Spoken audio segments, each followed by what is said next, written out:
ಇನ್ನು ಮಂಡ್ಯದಲ್ಲಿ ಪರಿಸ್ಥಿತಿ ಹೇಗಿದೆ ಅಂತ ನಿಮಗೆಲ್ಲರಿಗೂ ಕೂಡ ಗೊತ್ತಿರುವಂತಹ ವಿಚಾರ. ಬೂದಿ ಮುಚ್ಚಿದಂತ ಕೆಂಡದಂತ ಪರಿಸ್ಥಿತಿ ಕೆರಗೋಡಿನಲ್ಲಿದೆ. ಇದಕ್ಕೆಲ್ಲ ಕಾರಣವಾಗಿರೋದು ಧ್ವಜ ವಿಚಾರ. ಕೆರಗೋಡು ಗ್ರಾಮದಲ್ಲಿ ಇವತ್ತು ಕೂಡ ಸೆಕ್ಷನ್ 144 ಇವತ್ತು ಮುಂದುವರಿತಾ ಇದೆ. ಮುಂಜಾಗ್ರತಾ ಕ್ರಮವಾಗಿ ಪೊಲೀಸರು ಅಲ್ಲಿ ಬೀಡು ಬಿಟ್ಟಿರೋದು. ಸುಮಾರು 200ಕ್ಕೂ ಹೆಚ್ಚು ಪೊಲೀಸ್ ಸಿಬ್ಬಂದಿ ಬೀಡು ಬಿಟ್ಟಿದ್ದಾರೆ. ಕೆಎಸ್ಆರ್ಪಿ ಡಿಆರ್ ತುಕಡಿಗಳು ಅಲ್ಲೇ ಮುಖಾಂ ಹೂಡಿರೋದು.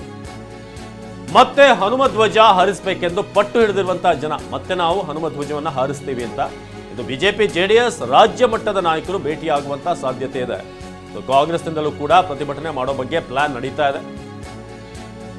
ಬೆಂಕಿ ಹಚ್ಚಲು ಬಿಜೆಪಿ ಮತ್ತು ಜೆಡಿಎಸ್ನವರು ಕಾರಣ, ಇವರೇ ಈ ಒಂದು ವಿಚಾರವನ್ನ ದೊಡ್ಡದು ಮಾಡ್ತಾ ಇರೋದು ಅಂತ ಈಗ ಕಾಂಗ್ರೆಸ್ ಆರೋಪ ಮಾಡ್ತಾ ಇದೆ. ಬೃಹತ್ ಹೋರಾಟದ ರೂಪುರೇಷೆಯನ್ನು ಕಾಂಗ್ರೆಸ್ ಈಗ ಮಾಡ್ತಾ ಇದೆ. ಬಿಜೆಪಿ ಜೆಡಿಎಸ್ ಕಾರಣ ಅನ್ನುವಂಥ ಆರೋಪ ಕಾಂಗ್ರೆಸ್ದು, ಕಾಂಗ್ರೆಸ್ಸಿನ ವರ್ತನೆ ಕಾರಣ ಅನ್ನುವಂಥ ಆರೋಪ ಜೆಡಿಎಸ್ ಮತ್ತು ಬಿಜೆಪಿದು. ಇಷ್ಟಕ್ಕೆ ಬಿಡಲ್ಲ ಇವರು. ಯಾಕಂದರೆ ಒಂದು ಕೆರಗೋಡು ಗ್ರಾಮದಲ್ಲಿ ಆಗಿರುವಂಥ ಘಟನಾವಳಿಗಳನ್ನು ಅದನ್ನ ಇಟ್ಕೊಂಡು ಬೇರೆ ಬೇರೆ ಕಡೆಗೆ ಇವರು ಪ್ರತಿಭಟನೆ ಮಾಡ್ತಾರೆ ಅಂತಂದರೆ ಇದೊಂದು ಅಸ್ತ್ರ. ಈ ಅಸ್ತ್ರವನ್ನು ಕಾಂಗ್ರೆಸ್ನವ್ರು ಒದಗಿಸ್ಕೊಟ್ಬಿಟ್ರು.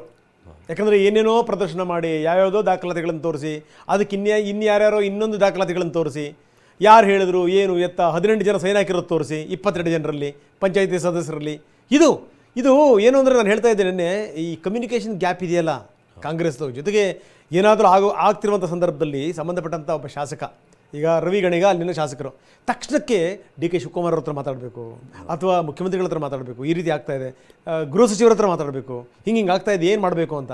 ಅವರೇನೋ ಅವ್ರಿಗೆ ಇಷ್ಟ ಬಂದಂಗೆ ಅವ್ರು ಮಾಡಿದ್ರು. ಒಂದು ಸರಿ ಅನುಮತಿ ಕೊಟ್ಟಿದ್ದಾಯಿತು, ಹನುಮಧ್ವಜ ಮೇಲೇರಿದ್ದಾಯಿತು, ಅದು ಹಾರಾಡಿದ್ದಾಯಿತು, ಅದಾದಮೇಲೆ 26ಕ್ಕೆ ತೆಗೆದಿದ್ದಾಯಿತು. 26ಕ್ಕೆ ತೆಗೆದು ಆದ ತಕ್ಷಣ ಸಂಜೆ ಆದ ತಕ್ಷಣ ಮತ್ತೆ ಹನುಮಧ್ವಜ ಏರಿಸಿದರು. ಅದಾದಮೇಲೆ 2 ದಿವಸ ಅವ್ರು ಮಾತಾಡಲಿಲ್ಲ. ಅದಾದಮೇಲೆ 28ನೇ ತಾರೀಕು ಬೆಳಗಿನ ಜಾವ 3:30 ಅಷ್ಟೊತ್ತಿಗೆ ಹೋಗಿ ತೆಗೆದಿದ್ದು. ಇದನ್ನೆಲ್ಲ ನೋಡಿದಂಥ ಸಂದರ್ಭದಲ್ಲಿ ಎಲ್ಲೋ ಒಂದು ಕಡೆಗೆ ಇದನ್ನು ಸರಿಯಾದ ರೀತಿಯಲ್ಲಿ ಹ್ಯಾಂಡ್ಲೇ ಮಾಡಲಿಲ್ಲ ಇವರು. ಈ ವಿಚಾರದಲ್ಲಿ ಸೋತರು.